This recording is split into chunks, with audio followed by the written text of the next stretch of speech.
Bonjour, dans cette vidéo, je vais vous expliquer le principe du travail collaboratif avec Revit et la plateforme Autodesk Collaboration Cloud, anciennement BIM 360. Je pars du principe que les utilisateurs connaissent déjà le principe du travail collaboratif avec des modèles centraux et également les procédures de géoréférencement. Donc, cette vidéo va se concentrer sur les aspects liés à la plateforme collaborative Autodesk Collaboration Cloud.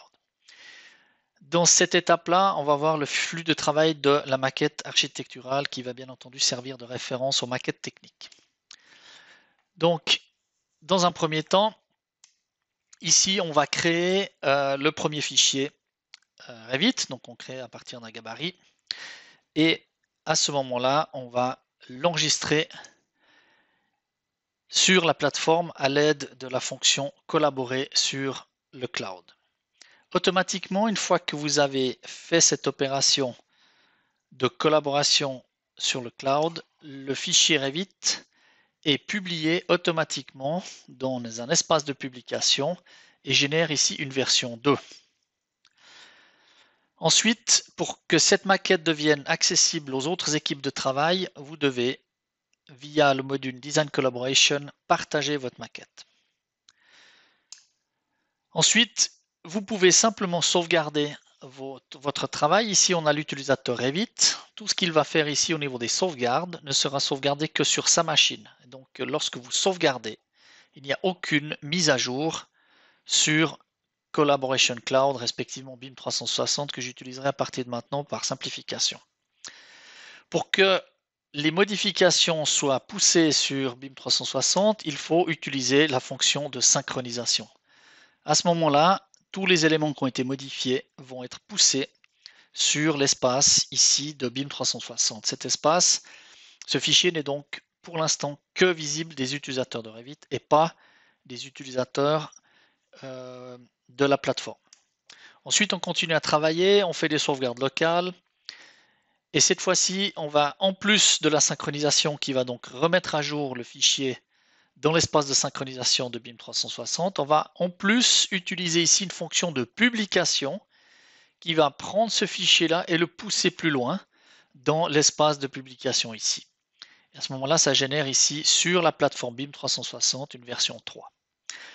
Si on continue à travailler, toujours de la même manière, ici on fait des sauvegardes locales, on synchronise ici pour les utilisateurs Revit uniquement, on continue à travailler en local, et cette fois-ci, on va faire la synchronisation, comme on le fait à chaque fois pour pousser le fichier sur BIM 360 de l'espace de synchronisation. On fait la publication, c'est la même étape que celle-ci, la publication.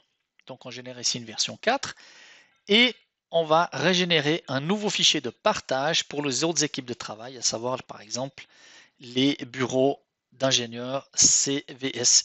Et donc ici, vous voyez qu'on génère ici non plus une version 4, mais c'est bien la version 1 qui est mise à jour pour la version 2. Ensuite, le processus continue toujours de la même manière. Travail local, sauvegarde locale, synchronisation pour les utilisateurs Revit, travail local, sauvegarde locale, synchronisation pour les utilisateurs Revit et publication pour l'équipe architecturale, version 5.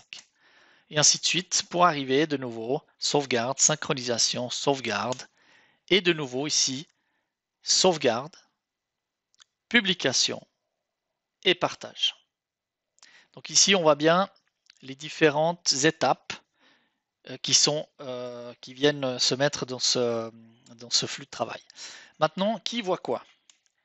Donc ici, ce sont uniquement les modeleurs Revit. Donc ici, l'architecte verra ces fichiers lorsqu'il ouvre BIM 360. Ces fichiers reviennent chaque fois d'ici.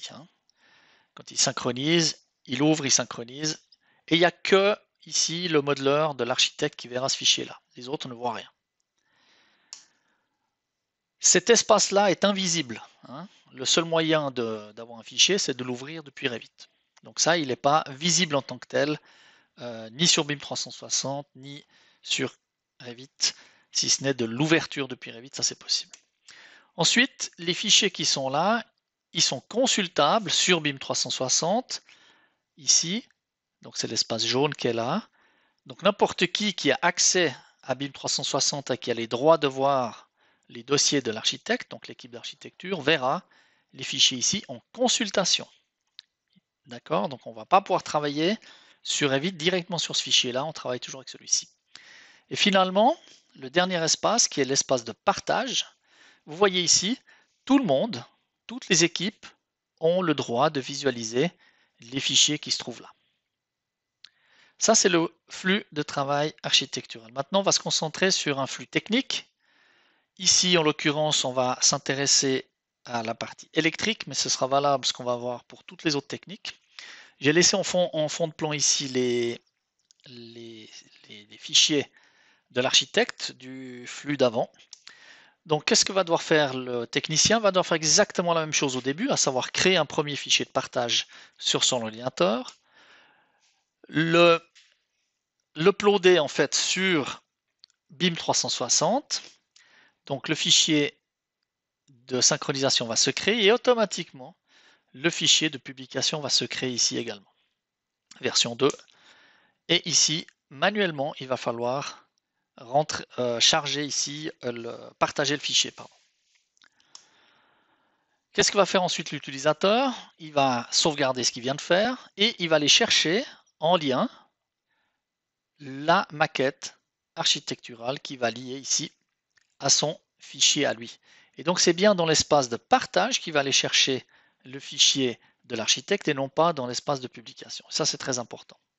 Le reste du workflow va être exactement le même que l'architecte. C'est juste ça qui change au début pour pouvoir mettre le lien de l'architecte. Bien entendu, on pourra reproduire ça avec les liens des autres maquettes, par exemple chauffage, ventilation et sanitaire.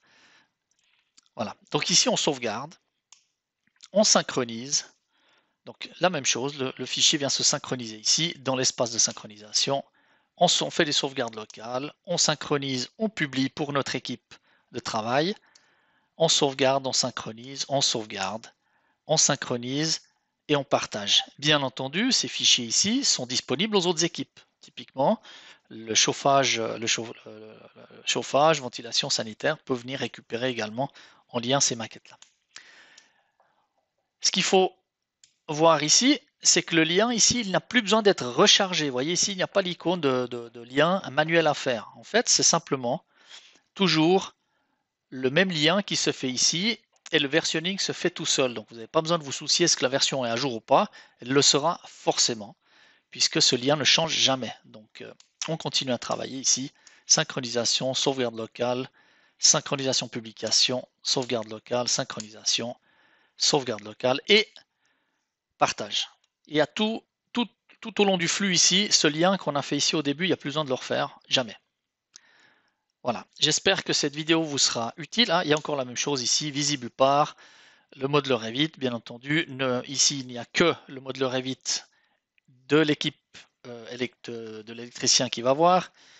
Ici, personne ne peut voir les fichiers qui se trouvent là. Ici, seul l'équipe, les membres de l'équipe électrique vont voir les fichiers qui se trouvent ici. Et là, tout le monde va pouvoir visualiser les fichiers qui sont ici. Je ne parle pas ici de qui a le droit de télécharger quoi. Ça fait partie d'une matrice de droit qu'on doit établir pour chaque projet. J'espère que cette vidéo vous sera utile. Merci de l'avoir suivi.